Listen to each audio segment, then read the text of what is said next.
In today's video, I'm going to teach you, insert video title here. We're creating that smooth, infinite background you see in polished product shots and clean motion graphics inside Cinema 4D. The idea is simple. Build a curved floor, give it a gentle gradient so the eye can't see a horizon, and light it so everything fades seamlessly.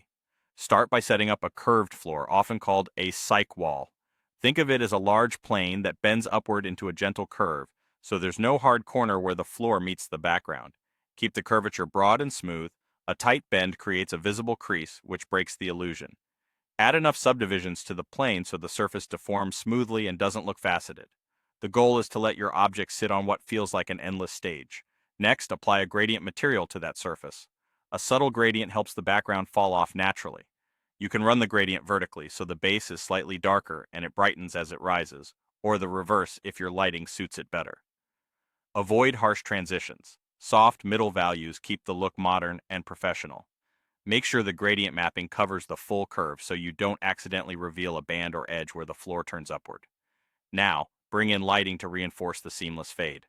Soft broad sources are your friend here. Place your lights so they wash the cyc evenly, and adjust intensity until the floor to background transition disappears to the eye. If you notice a hot spot or a line, widen the light, soften the shadows, or nudge the angle so illumination rolls off smoothly across the curve. Keep contrast moderate. Too much contrast will outline the bend. If you're rendering with Arnold or Octane, this is where a shadow catcher material comes in on the floor. Shadow catchers capture the shadows from your objects while keeping the background clean and controllable. It's perfect for compositing or for that floating on background look because you get natural contact shadows without a visible floor breaking the infinity.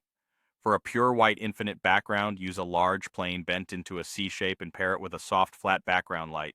Keep the lighting on the plane diffuse and even, minimizing texture and specular hotspots.